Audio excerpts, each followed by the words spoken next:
You're listening to Beyond Wellness Radio, bringing you the cutting edge in health, biohacking, and sports performance. Stay up to date and listen anywhere and anytime on your computer, tablet, or smartphone by subscribing on iTunes. Catch your host, Dr. Justin Marchegiani, as he answers your burning health questions as well as interviews from world-renowned guest experts. For more Beyond Wellness Radio, go to beyondwellnessradio.com.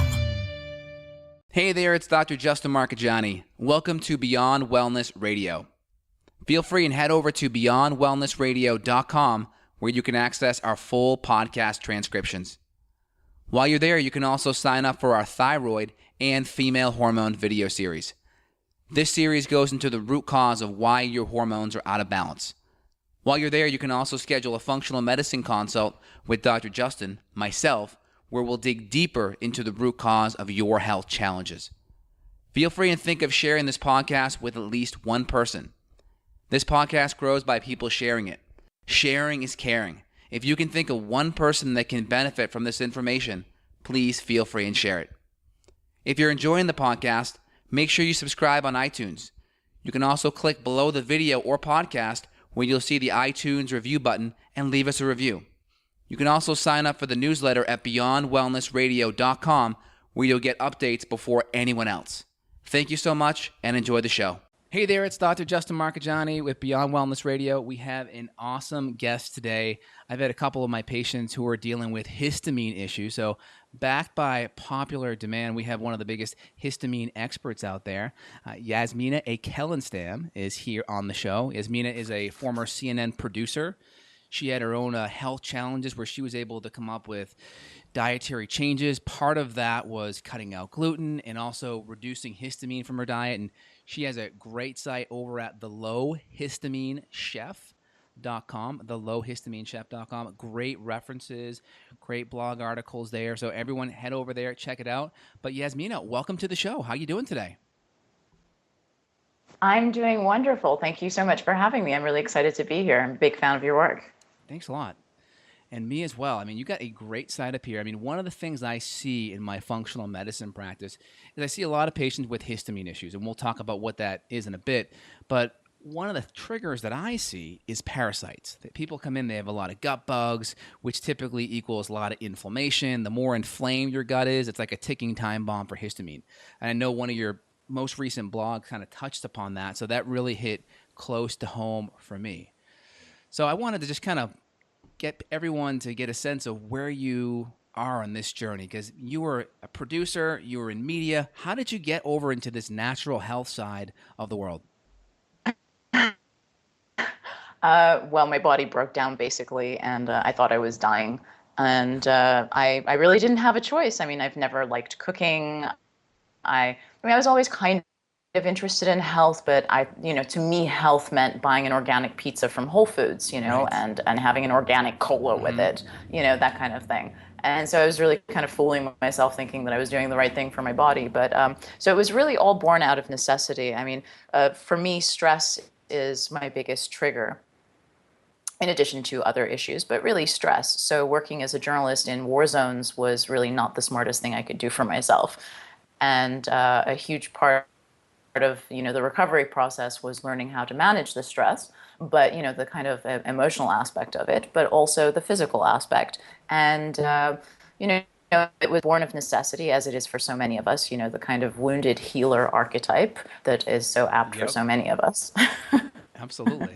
And so I started my journey in a very kind of methodical, journalistic way, just trying to apply everything I had used as a journalist. I interned at 60 Minutes. I worked for the BBC. I started out as a researcher, and then worked my way up to a producer. So I was very familiar with kind of intensive research sessions that go on for 12 hours at a time when pursuing a story. And I wanted to do something different with my blog, which was, maybe not different, but there aren't many bloggers who kind of approach things from the scientific standpoint, which is, we're not doctors, but we're, looking at the medical studies that come out and sharing that information with readers so that they can make better informed decisions with their physicians rather than trying to go it alone. For example, with this parasite thing that I just recently blogged about, showing that parasites are a major trigger of histamine-related inflammation in the body. So you have all of these inflammation symptoms. Doctors can't really pin down. You may be misdiagnosed with other issues, and maybe then you find out it's a parasite issue. But your doctor maybe doesn't want to test you for parasites, which is where someone like you would come along in functional medicine, who's more open to kind of thinking out of the box and accepting that sometimes we need to look beyond the tip of our nose for an explanation. And so the information that I share in my post on parasites, for example, touches upon different ways of treating them, what tests to ask your doctor for. But also I say, I'm not a doctor, so I'm not sharing exact dosages of herbs that you might go out and try and treat yourself with, because that's not the aim of this blog. It's just to share the information with you so you can share it with other people who are better informed to make those medical decisions with you. That's great.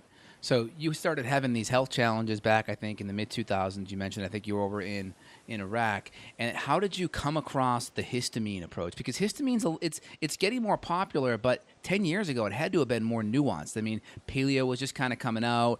You had the gluten-free thing kind of happening too. So how did you grab the low histamine piece and make that your niche? Oh, wow. That was sheer luck. That was unbelievable. I literally I lost my mind after tracking my symptoms and which foods were bothering me for about 6 months. And then I finally just put everything into Google, and it just came up with a forum where I met this wonderful woman who's also a blogger, and she was in contact with a practitioner in London who tested for histamine issues.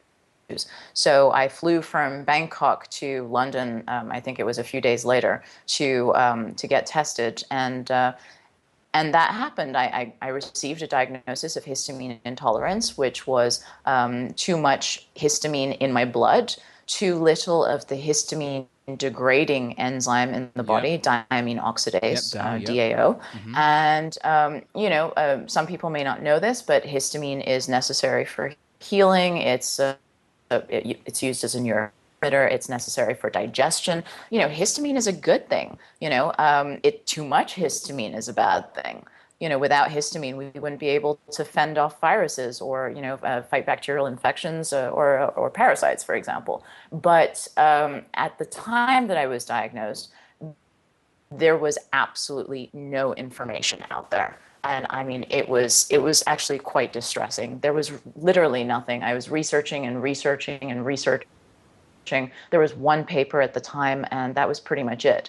But slowly, I started looking deeper into the medical journals, and I found out histamine was related to mast cells, which are part of the white blood cell system, and that the origin of histamine release is actually from mast cells as well as foods. So, and that's where I came up with this idea that turned out to be transformative. I mean, it completely changed my life, that avoiding histamine-containing foods wasn't going to heal me. It was an overall anti-inflammatory diet with a focus on excellent nutrition that was going to. Great points. Yeah, one of the things I always tell my patients is kind of this metaphor of the histamine bucket. And basically in that bucket, environmental toxins kind of fill up in that bucket. Dietary stress fills up in that bucket. Various drugs or hormonal imbalances or nutritional deficiencies or infections, they fill up that bucket. And so essentially, some of the histamine foods or the higher histamine foods can just be enough to overflow that bucket, and a lot of those symptoms start to occur, whether it's the urticaria hives or whether it's just fatigue or skin issues or brain fog, etc. And it's interesting because it's never just one thing, like the parasite article or some of the higher histamine foods. It tends to be a couple of different things. And what are those couple of things that were specific to you and most of the people that write to you? Well, I look at it. The histamine bucket is an excellent analogy metaphor. I always get those mixed up, but it's for me, it's the inflammation bucket in the end, Mm-hmm. which is that things like Yes, I like that. gluten become a problem because, the latest research shows that certain people are not celiac, but still Right. have an immediate, acute inflammatory reaction, a systemic reaction. So for me, things like gluten, even pets, hay fever. I mean, just being exposed to pollen. But for me, stress was really, really the Yeah. biggest trigger. And, I eventually figured out that I could provoke an inflammatory reaction that was very severe just by experiencing some kind of major stress. And then I realized that being stressed while eating was a huge issue, and that's where the Yes. whole amygdala thing comes in. Mm-hmm. And I realized that if I was able to stay calm while enjoying my food, or actually just enjoying my food, not eating at a desk, not eating on the run, not worrying about what food was going to do to me, instead focusing on the positives of the food, Yeah. as long as I was able to do that, that made a huge difference. Yeah, that whole fight or flight nervous system response really messes up your body's ability to digest and break down food. So every time you can be more in that parasympathetic state, you get more enzymes, you get more hydrochloric acid. There's a better chance of you breaking down that food fully and being able to utilize it nutritionally. Exactly. There was a very interesting study. It was a few years old, but it was about rat brains, and they Cool. put rats in front of, and they had to open cages to get to their food, and they measured the release of brain histamine. When the rats had to figure out how to get to their food or experienced any kind of stress, there was a significant release of histamine in the brain. When they Mm. were given free access to food and didn't have to work anything out or have any kind of stress, there was no release of histamine in the brain. Now, they were only measuring histamine in the brain in this particular study, but it's not unreasonable to think that, it might be systemic rather than just in the brain. That's excellent. I love the brain candy. So good. And you really reference a lot of these scientific studies, which is great. It makes it a really good reference not only for patients but also for physicians. I mean, you have this really good blog up here now. I'm looking at it, and it's talking about testing for histamine. And this is really interesting because I typically don't do a lot of testing for histamine unless I have a lot of overt symptoms. Typically, we do a lot of food elimination. And if we pull out certain foods, or we see probiotic intolerance, or we cut out fermented vegetables, or the higher histamine foods, or teas, or DAO blocking foods, and we see improvement, that's kind of how I clinically diagnose. But you talked about a couple of different tests on your site. You talked about testing histamine plasma, looking at DAO, or diamine Right. oxidase. Well, the Go ahead. golden, Hmm. sorry, You're good. the indeed, the golden standard for diagnosis is still considered to be responsiveness Yeah. on the elimination diet. And when I run workshops, I tell people that, working with a doctor, obviously, but to keep very detailed food diaries and figure out what's bothering you. And that's kind of your approach, rather than just saying, well, I think I have a histamine issue, I'm just not going to eat any histamine foods because the, Right. the food lists tell me this. Yes. It's kind of like figure out your own sensitivity. And, I tell people to put them in a spreadsheet, from the foods you're least reactive to most reactive to, and then work towards trying to incorporate foods from the further lists on a very long rotation, and the ones that you're least reactive to more regularly, obviously. Yeah. But the testing that exists at the moment for histamine intolerance is only the plasma levels of histamine, Mm-hmm. which are unreliable because histamine fluctuates wildly throughout the Yep. day and throughout the week. And obviously, if you haven't been eating high histamine foods, the amount of histamine in your plasma is going to be different. And then we have also the diamine oxidase test, which is also fairly unreliable because, when I look at the research about DAO, they're still not entirely sure as to how it's actually working with the histamine, whether it's indicative of high histamine levels or that's just enough DAO for some people. And also it fluctuates depending on what you've eaten and whether you have enough nutrients to manufacture the DAO that particular day. So the two tests that we have that most people may be familiar with, the practitioners that are doing them, are unreliable, which is why the elimination diet is the standard. When we're talking about mast cell activation, which is a related disorder that Dr. Afrin, one of the leading specialists in the field, has he wrote a book recently, and he says that it's believed that maybe 1 in 6 Americans suffers from some kind of mast cell activation. Now, mast cells, as a part of the white blood cell system, as you know, but just for anybody out there listening, mast cells are part of the white blood cell system, and within them are contained histamine, interleukins, heparin, prostaglandins, which are all inflammatory molecules that are needed for healing.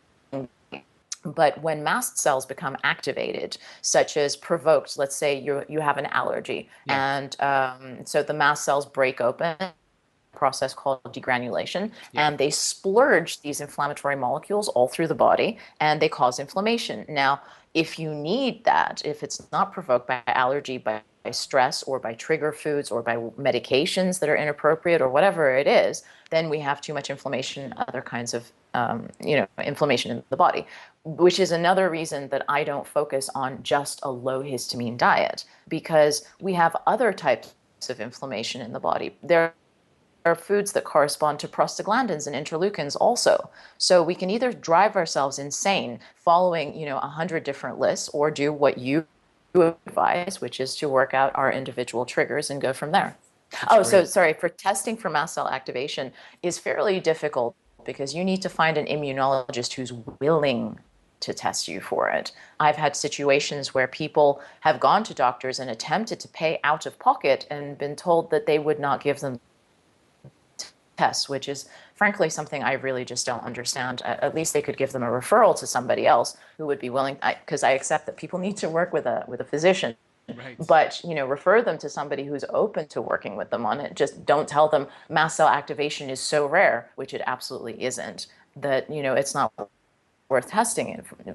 So for mast cell activation, we have, as you know, basic inflammatory panels, for the molecules that I just mentioned a moment ago. And I'm hoping that more doctors will start getting into these tests, but they are very expensive, and most are not available on insurance, which is why many people don't offer it, even if they're open to it. And is that the mastocytosis you're referring to, when you have that just accelerated histamine in the body? Is that where you're looking to get diagnosed by your conventional doctor with?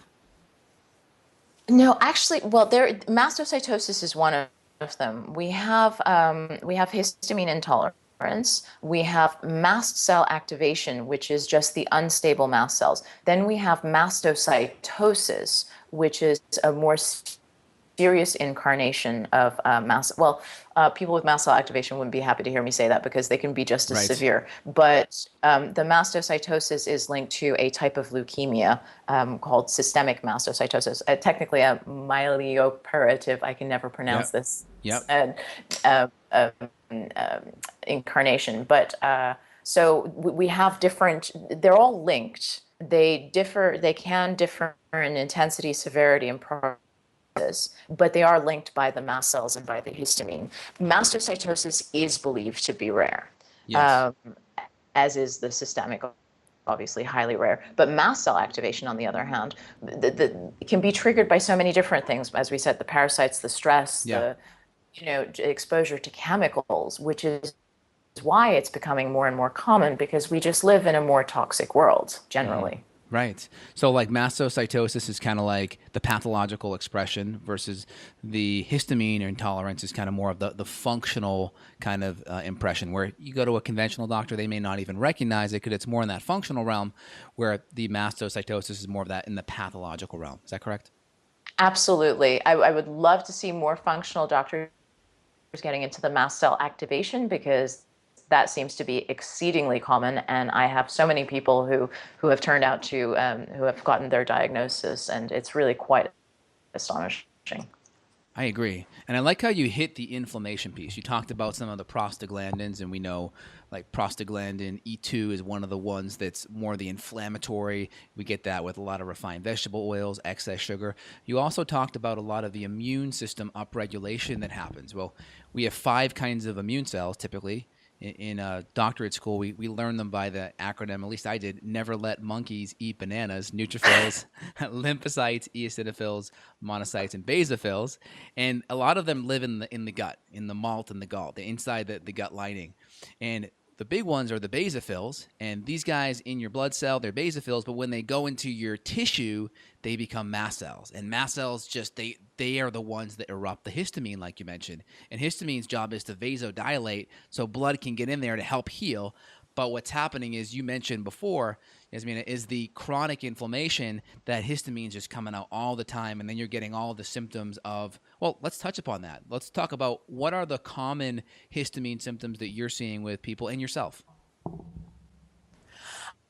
The common symptoms are, okay, let's see. There's absolutely dozens, but here are the most common ones: migraines, dizziness, brain fog, acid reflux, severe gastric distress, severe bloating of the stomach,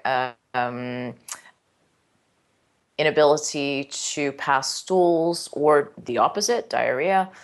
Some people present with bladder problems. It's linked to interstitial cystitis by Dr. Theoharides at Tufts, who's the director of immunopharmacology there. And he actually makes a supplement for mast cell disorders called Neuroprotec. And there's another one called Cystoprotec, which is specifically for people with bladder issues. I take Neuroprotec myself. Got it. Let's see what else there is. Those are the biggies: rashes, urticaria. The hives. Mm-hmm. What else? Hives, severe exhaustion, like a chronic fatigue type of exhaustion. And in fact, many people are diagnosed with chronic fatigue, and there is a mast cell link to there, as there is to so many different things. And those are the biggies, I would say. Oh, and obviously intolerances to foods, food allergy-like symptoms, hay fever, that kind of thing. And the thing is, testing for allergies will often come back negative. Mm-hmm.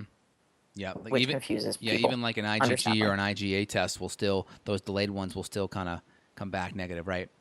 Exactly. My entire life, my test results have unfailingly come back absolutely normal, which is why I have been pegged as a hypochondriac. And, told that it's psychosomatic, it's all stress. And while they were kind of right, stress is involved. Yes. There were very definite issues that people were missing because they were convinced that it was all in my head, because I was in perfect health. Right. And I find, too, with a lot of the food allergy stuff, typically all the inflammation, like you mentioned earlier, we get this phenomenon known as leaky gut, or in the medical literature, gastrointestinal permeability, where those tight junctions open up and you get all these undigested food particles and even histamine getting into the bloodstream. And so you come back with this test of all these food allergens, you switch your diet around, but guess what? If the gut's still permeable, then you just develop more food allergies. So it's kind of like playing whack-a-mole. Exactly. That's it.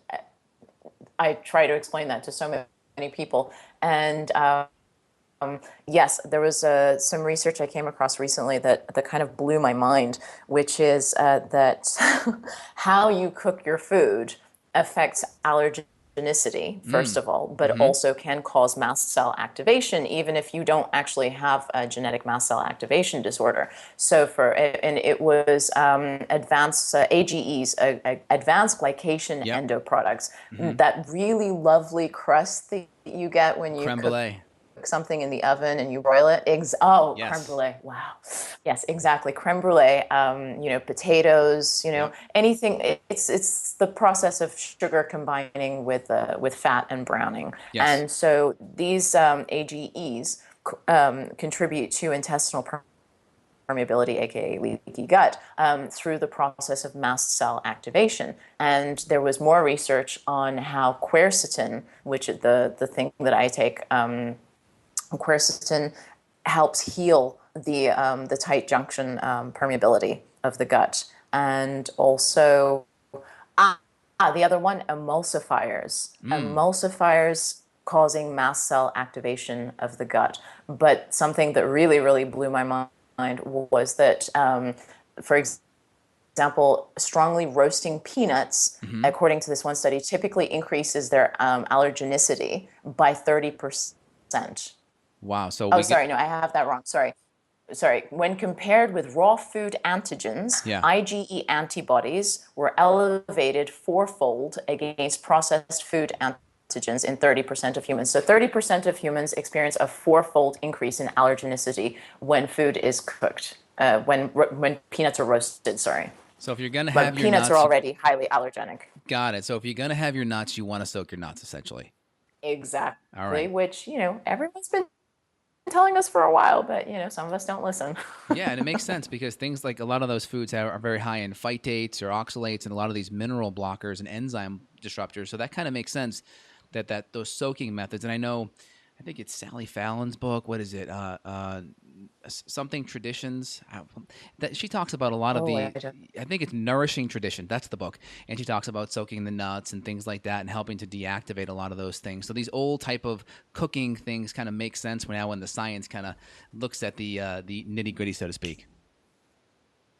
Oh, absolutely. And you mentioned something super topical, which is the oxalates.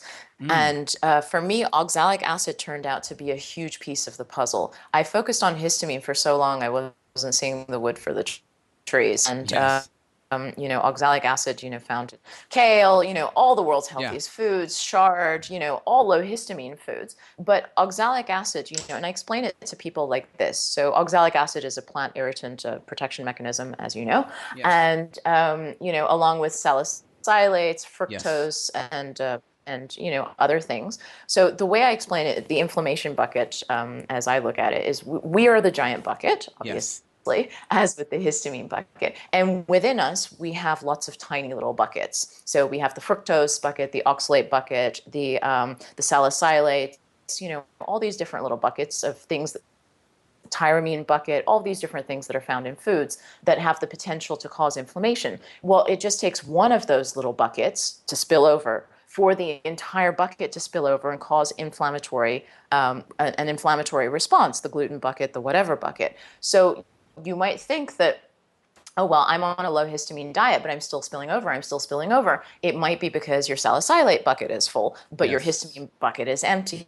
So, as I tell people, it's really important to eat a wide variety of foods and to kind of keep track in your head. Initially, I tell people, use a spreadsheet, write out a weekly meal planner, be aware of the different lists that foods fall into and combine them. I call it the balanced plate. So you'll have a little bit of high salicylate foods, a little bit of low salicylate foods, high histamine, a little bit of low histamine, and just combine it all into one day so Hmm. that you make sure that you're not making any one of those little buckets overflow. Really good points. Really good points. So I'm going to put you on the spot. What's your diet like right now? Because one of the things I start off with my patients is typically a paleo template, and then we'll add on different layers to it, whether it's like a low salicylate or oxalate kind of thing with like a specific carbohydrate diet or kind of a GAPS approach or a low FODMAP or even autoimmune approach. I'm just curious to kind of figure out what diet you've kind of created for yourself now. My diet is in transition at the moment because I'm traveling for the next few months, and Yeah. that always makes things a little bit difficult. I find myself relying more on proteins when I travel Yeah. because that's what I can get easily in restaurants, or I can pop into Whole Foods and Yep. buy a piece of chicken, some roasted parsnips, or not parsnips, sorry, beets. I'm thinking Yep. of England here. Beetroots and that. But I consider myself normally to be, I don't really use labels, but the closest thing it would be is plant-based paleo, but not entirely plant-based. So I would say that it's maybe 70% plant-based with 30% proteins and fats and whatnot. I'm not including fats there, basically. But, for me, Hmm. a typical day is I would wake up, I will have a green smoothie Hmm. with very little fruit, Hmm. or a juice with very little fruit, and Hmm. maybe some nuts, because I'm not a big eater during the day. Yep. For lunch, it'll be a salad with lots of different greens, like all of these different very green greens, like 5 or 6 different kinds, cucumber, carrot, lots of antihistamine and anti-inflammatory herbs like thyme, cilantro, basil, parsley, all chopped up. Make a nice dressing with maybe a teaspoon of mustard, which it will probably be too high histamine for people starting out, but is fine for me. I'll add maybe a little bit of protein to that, usually a piece of fish or something like that. And then dinner, maybe some noodles made from zucchini with a white bean sauce, or I go more protein and, more salad, lots of vegetables, just, whole foods. My diet changes, depending on where I'm traveling to, what I'm currently doing. Lentil pasta. I love lentil pasta. Pasta made out of lentils. It's just amazing. But I find myself always I find myself drawn to the higher protein idea. But the problem is that when I look at the longevity studies, for example, the ones coming out of the University of Southern California under Dr. Walter Longo, all of the life extension studies and disease prevention studies seem to indicate that a lower protein diet is what we want to be focusing on. But of course, that doesn't take into account different age groups and differing protein needs over the years. But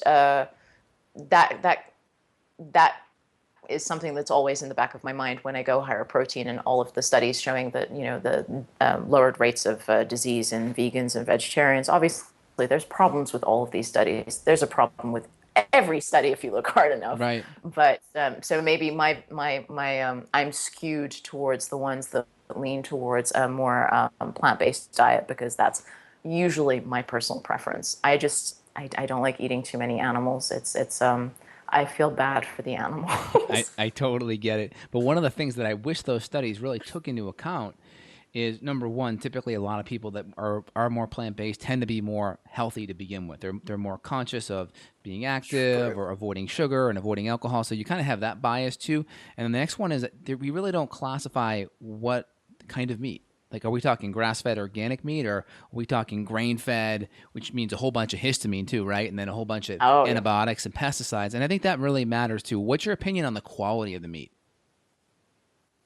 Oh, absolutely essential. I mean, I actually had quite an amusing moment. I mean, grass-fed always top preference, budget permitting, obviously. Yeah. And I tend to avoid chicken unless I'm traveling because of what they're fed. Yeah.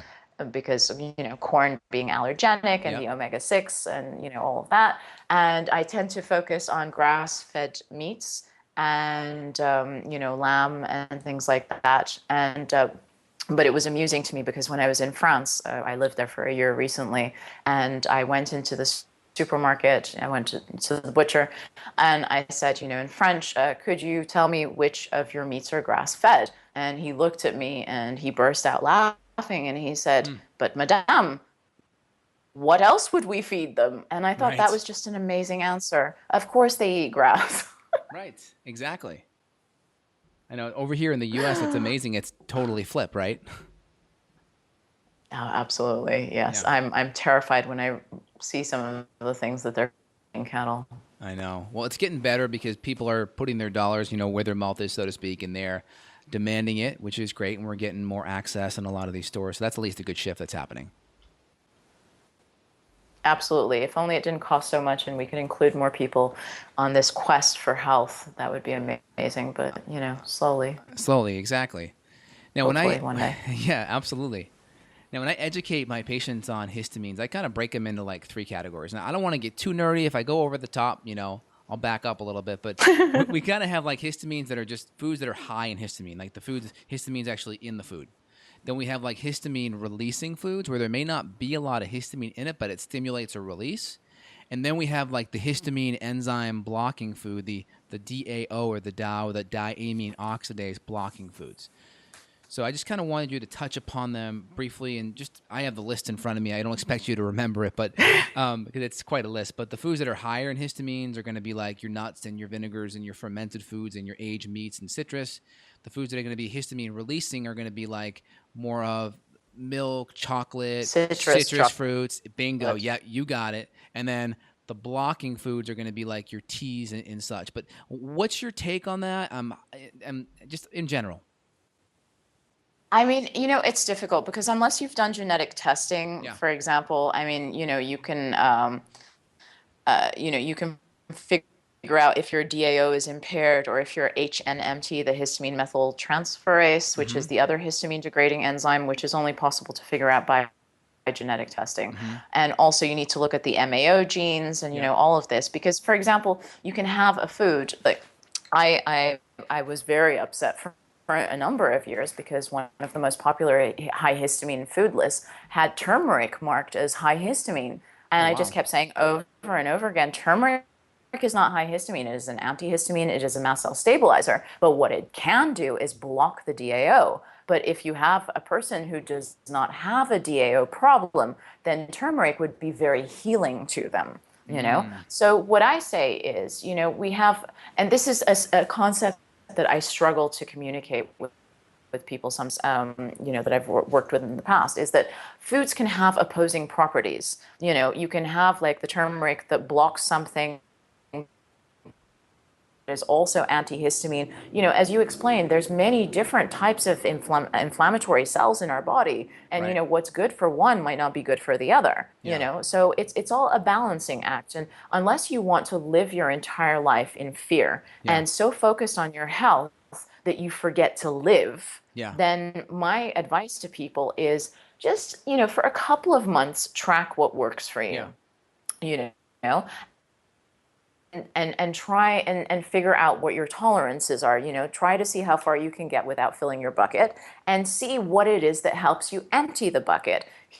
Here are the general guidelines that seem to work for many people based on the research, bearing in mind that a lot of the research is conducted on animals, not humans, and at quantities at dosages that are much higher than what we would normally get from foods, extracts and whatnot. So, and try and make something for yourself that doesn't completely kill your enjoyment of life and that allows you to have a social life, because the unhappiness that is created by separating yourself from society, by not eating out with your friends, not eating with your family, serving different foods at home, being terrified of the outside world, really, because you are so focused on your health, is counterproductive, because that stress actually causes more histamine release. So it's kind of a never-ending cycle of pain and misery.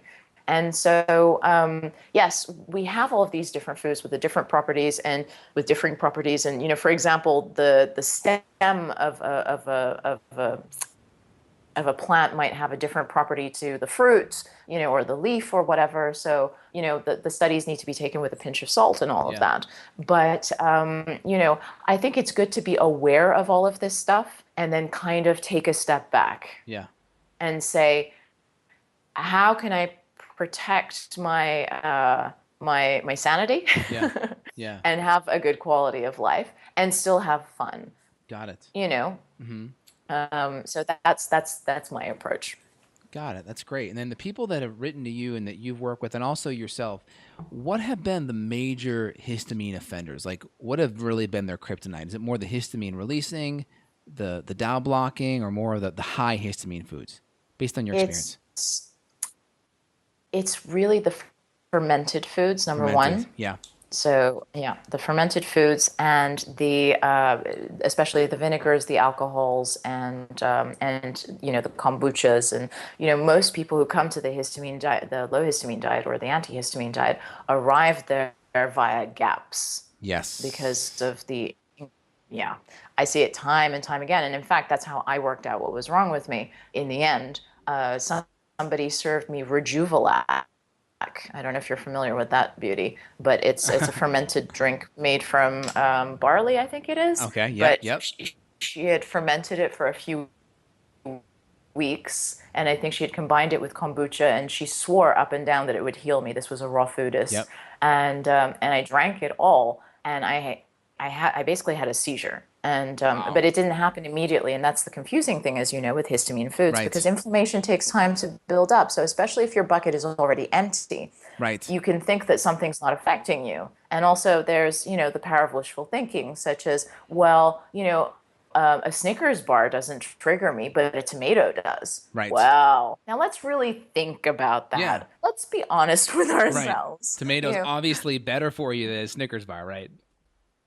Exactly. Yeah. And what are the odds really that the Snickers bar isn't doing anything? Are you maybe just, kind of lying to yourself? But yeah, no, absolutely. So it's mostly the fermented foods. So are you telling me I can't have bone broth though? There's a lot of back and forth on that one. Yeah, I think see it that. was the paleo mom, Sarah, who said that. Sarah Valentine. Mm-hmm. Yeah, Sarah Valentine. And I think it was her who said that, technically, because it's boiling, as long as you keep it at a temperature where bacteria does not start to accumulate, then it shouldn't be an issue. Right. Now, that kind of makes sense to me. But at the same time, there's just a lot in bones. There's a lot of different amines that can cause problems in people. Glutamine, for example.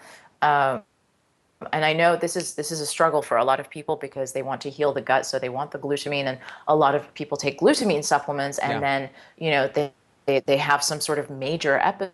And glutamine is an amine. If you're sensitive to histamine, you're likely to be sensitive to other amines, and glutamine. And so to these people, well, there's another interesting study conducted on animals, which was found that rat mast cells, if you expose them to an antigen for a long period of time at very small doses that increase incrementally, the mast cells eventually stop reacting. So this is what I tell people. A couple of years ago, I couldn't eat anything. Yep. I didn't go out and heal my gut. I ate a sensible diet. I didn't do any complicated protocols with bone broth, glutamine, or whatever. I wasn't even taking quercetin at the time, actually. I just started eating a very healthy diet, and I started a process of incremental exposure to things that bothered me. Now, I would not advise anybody at home to do this on their own. I literally couldn't find anybody to work with me, and I took a lot of chances that could have ended very badly because I had very serious reactions in the past. And so in combination with stress relief and meditation, because there's no point in exposing yourself to something if you are so stressed out about it that you're causing a reaction to begin with, because then the brain begins associating that food even more strongly with a negative impact. Because if you experience something negative, your body doesn't want it to happen again. So you start thinking about this thing, and the body might start giving you the feeling of that reaction that you had that bothered you. So I'm not sure I explained that very well, but that goes back to the amygdala, as you know. And the process of desensitization took many forms. One was, I called it, what did I call it? Home-based immunotherapy or something, low-dose immunotherapy. And so, it was, first, I would be in a room for 1 second with flowers, with a big vase of flowers. I'd walk into the room and walk straight out of the room because I had really bad hay fever. Then I would spend a minute in the room, and my best friend walks in, and I have 2 flowers shoved up each nostril. She's like, "What are you doing?" And I'm like, "Immunotherapy." Love it. But and then I went out, walked through the park. Then I sat and meditated in the park. And it just kind of went from there. Yeah, and the same with foods. If something bothered me, I would take the food and I would cook it for just a second in a bit of olive oil, because olive oil boosts the DAO in the gut. So that's a great thing. And I found that with many people, oil-based foods and supplements work better for them when beginning to reintroduce. And I don't know if it's just literally just shielding something from the gut lining where it's inflamed and it's kind of achy, or if it's the DAO boosting of the oils. But in any case, I would just cook something for 1 second in the olive oil. I would take the food out, and then I would cook the rest of my food in that olive oil. And then next time I'd cook it longer, and then I'd leave the food in there. Interesting. Very cool. Yeah, it's like cooking a frog, right? You put a frog in the water, boiling water, it jumps out. You put it in low, temperature water, and you gradually heat it up and kind of get it desensitized to that change. You can eventually cook that frog. That is absolutely what I tell people. I'm very amused to hear you say. Nice. It's a great analogy, but I still don't know anyone that cooks frogs, though. Well, I lived in France for a year. Oh, yeah. There you go. Yeah. Yep, that's good. But yeah, that's the analogy. I like it. So just kind of getting all the people that are listening here, summarize all the brain candy that you've dropped here. So we have number one is kind of getting the inflammation down in general, like figure out where those inflammation triggers are, whether it's stress in your life emotionally, meditation, sleep, the gluten sensitivity, forget just being celiac, but the non-celiac gluten sensitivity. We also talked about the desensitization you also touched upon. And I also want to go into a couple other things. I know you have some really good videos online that have been viewed hundreds of thousands of times on supplements and histamine. I know you already touched about quercetin as one of them, and you even mentioned the Dow enzymes. What else do you recommend supplementation-wise?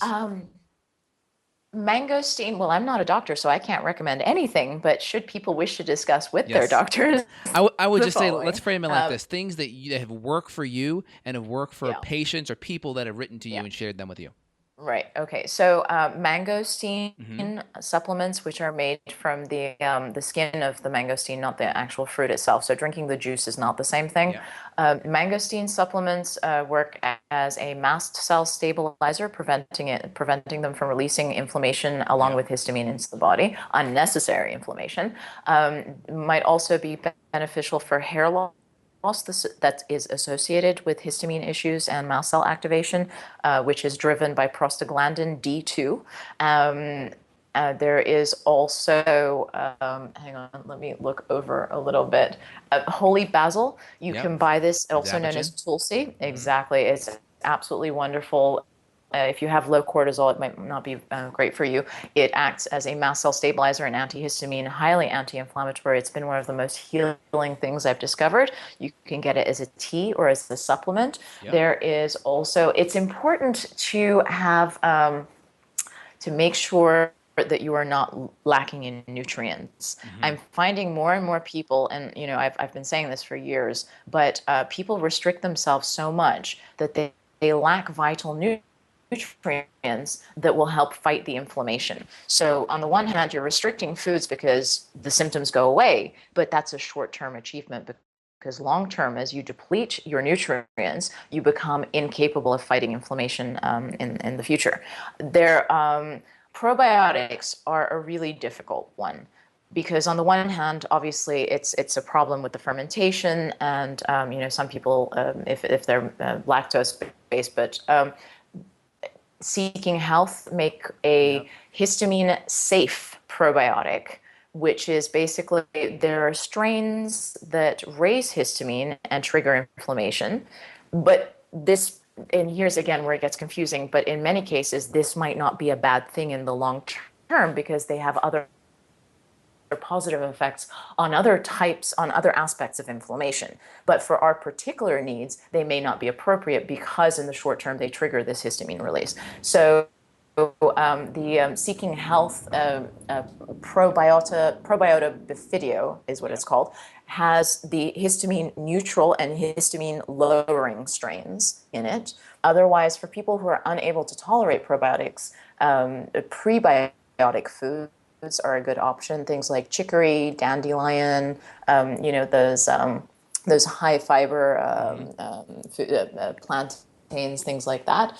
And magnesium, a lot of people find beneficial simply because it calms the nerves, and it's necessary for proper manufacture of the DAO enzyme. We have DAO pills, diamine oxidase pills, made from pork extract. Yep. And those, mixed reports on that. They really work for some people. They don't work for other people. They initially worked for me, then did not, and then I just didn't like the fillers in them. But people were talking about a plant-based one. Different companies issued patents for them. I also troll the patents to see what's new and what's coming out. But Nice. something interesting that I'm waiting to see more on, but I haven't heard anything about it for a while, was a handheld device that could measure histamine content of foods for the consumer. And Oh, wow. because of concern to me, although I am not concerned when I eat foods anymore, and although I am careful about what I eat, I will eat what I want. I will have a baguette, a nice piece of crusty French bread when I'm in France. I will have, well, no, ice cream. I just don't like dairy. That's the thing. But I will eat what I want within reason, because I just don't deal with any of this on a regular basis anymore. But oh no, and I forgot where I was going with this. That's terrible. So you were saying that you were able to you were eating the bread and such because you were able to tolerate it more frequently? Yes, and I was making a point with that. I'm sorry, and I don't know where I was going. Never mind. It's okay. But It'll come back to you. It'll come back. it'll come back. But so We were still yeah, talking now about I the lost supplements. We were hitting. You hit the mangosteen. We talked about the diamine oxidase. Is there any other supplements you want to add to that list?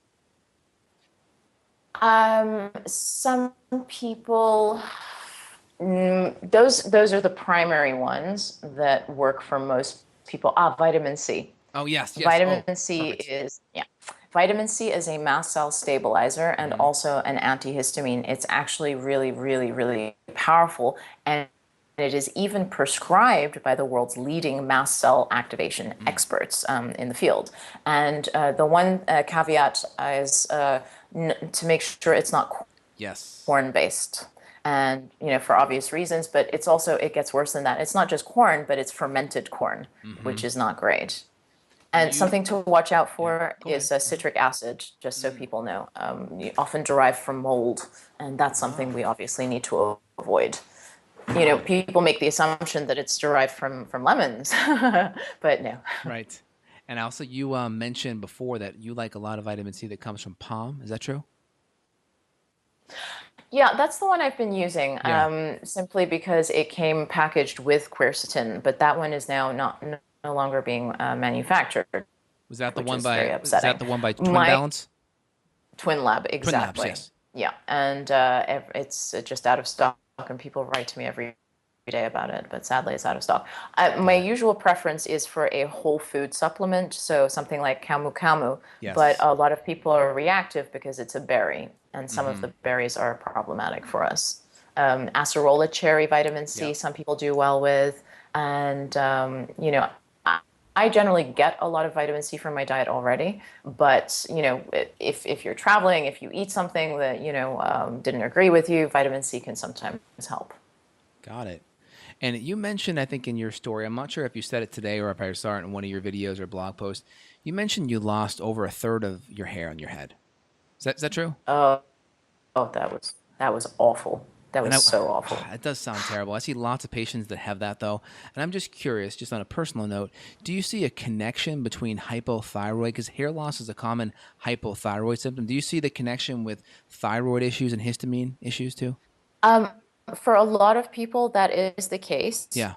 And I would encourage people to make sure they have enough iodine in their diet or iodine-containing foods, which is a huge problem nowadays. But in my case, my thyroid was, although I was at one point told I might be hypothyroid, I mean, I was still well within range, and I was prescribed the thyroxine, which Yeah. made me feel awful Synthroid, for a right. month. Yeah, exactly. And I came off it. For most people, not for most people, for people dealing with mast cell activation or histamine issues, it is very likely that it is either a thyroid issue because we're already dealing with an immune system breakdown, Right. or just general body breakdown. But also, it's important to bear in mind that one of the most common side effects of inflammation is hair loss. And you can pin it down to interleukins and prostaglandins. And if there is an excess of either of those, then it's likely that they are contributing to hair loss. So it's something that should be looked at also. I don't feel that people who are within the normal range for their thyroid, technically what's considered considered technically the normal range, Right. that the first approach should be to prescribe thyroid, the Armor or whatever, to people just on the basis of hair loss. I think that further testing for inflammatory molecules should be done, and that's, as I said, the interleukins and the and this is something for people out there who do decide to pursue testing of their mast cells, for example. It's important to have a physician who will run a full panel rather than just one or two. Yes. And, as you know, there's many different tests. There's the 24-hour N-methylhistamine test, which is a urine test, which is a test for a metabolite of histamine, which is much more accurate than the histamine plasma test. But there are others, and most doctors will only do one. But the thing is, you can test negative for excess histamine in your urine, but if you have a high prostaglandin level or interleukins, heparin, or whatever, that can intensify the effects of histamine in the body by up to, according to one medical study, up to 1,000 times. Okay. So that's big, because prostaglandins... Go ahead, yep. Yeah, so exactly. So if one of your levels is off, or two of your levels are slightly off, this all compounds and can indicate that you have massive inflammation, because they build on each other and they cause the bucket spillover. Sorry, go ahead. No, that was perfect, because the prostaglandin E2, the one you mentioned, and the eicosanoid 2, it goes high in inflammation. So kind of everything I think you're really driving the point home on is it all comes back to inflammation. The more inflamed you are, the more that histamine's going to have a more virulent effect on your body. Is that correct? Absolutely. Great. It's awesome. So nice to be interviewed by a doctor. Well, thanks. You've really brought some awesome knowledge bombs today. I mean, seriously, you got all the research going. You got a lot of experience with different people that are writing to you. I mean, I have a lot of my patients that are very familiar with your work, and I use a lot of your blogs as references clinically. So I appreciate all the great work that you're doing, too, and getting the word out there. Thank you for having me. It's been an absolute pleasure being interviewed by somebody who knows the subject so well and has helped so many people. You asked all wonderful questions, and I'm really excited to get the information out there. Thank you so much. Her name is Yasmina Ykelenstam. You can find her at thelowhistaminechef.com. Subscribe to the Facebook there, and also she's got some really good cookbooks. As she mentioned, they are a 25-page ebook, all on histamine on her site. So go over there, check it out. Lots of good recipes. Last question. Yasmina, you're stuck on a desert island. You only can bring one supplement. What do you bring? That would be quercetin. That would be the Dr. Theorita's Neuroprotec, which is quercetin and luteolin. Love it. All right. Everyone go out there and get that. Well, thank you so much, Yasmina. We will post this up, and feel free and share it with your peeps at your site, too, to help get this information out there. Thanks so much. Wonderful. Thank you. Got a question for Dr. J? Go to BeyondWellnessRadio.com and click the questions button. Then tune in to hear the answer. Also, if you like the show, click below to review us on iTunes. For more Beyond Wellness Radio, go to BeyondWellnessRadio.com.